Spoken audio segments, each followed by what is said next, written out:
काय काय पब्लिक. मी निघालो रस्त्यासनं गाडी घेऊन, तोपर्यंत माझ्या लक्षात एक गोष्ट आली हे, म्हणून मी रस्त्याच्या कडेला गाडी लावून साईडला थांबलो. म्हणून मी तुम्हाला एक गोष्ट सांगणार हाय ती, तुम्ही नीट लक्ष देऊन ऐका हे. कशी ऐका अशी बा.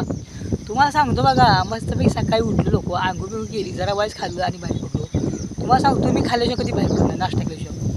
काय होतं माहिती आहे, रिकामी पोटी कधी बाहेर नाही पडायचं, त्यानं वजन वाढतं. थोडं काय तर खाऊन बाहेर पडायचं बघा, ही मस्त बघा. दुसरीकडे मला म्हणत्या आता बघताय शाळा चालल्या, सगळीकडे अशी पोरं दप्तरी अडकून जातलेलं दिसतं शाळेला, लई भारी वाटतं राव. आणि मग आता शाळेत नवीन पुस्तकं मिळतात. पहिलं काम तुम्ही हे करा भावानं, त्याला मस्तपैकी चांगलं पुट्टं कवर घाला, कसलं पण घाला, पेपर घाला आणि प्लास्टिक घाला. आमच्या लहानपणी आम्ही पुस्तक मिळाले पहिल्याला कवर घालायचं आणि ती व्यवस्थित वापरायची. आणि मी ज्यावेळी वर्ष अशी शेवटला मास्टर पुस्तक आमची घ्यायची, त्या मास्टर माझ्या तू काय वर्षभर अभ्यास करता नाही पुस्तकांना, एवढं पुस्तक माझं भारी असायचं. आणि एखाद्या पोरी पुस्तकं बघताय कुठंतरी एका माणसाला 4-5 हातच काढ पुस्तकं होत्या, कुठं डोळंच काढ, काहीतरी लिहि नाव, काहीतरी वेगळं लिहि. अहो असलं करू नका. कसं होतं, जी पुस्तकं आपल्या वर्षभर ज्ञान देते, चांगलं नॉलेज, त्याचा तुम्ही चांगला वापर करा. त्या पुस्तकाला चांगलं कवर घाला, कारण आपली पुस्तकं पुढल्या पोरांनी वापरायला लागते, त्यामुळे त्याला चांगलं ठेवा, वर्षभर चांगली वापरा.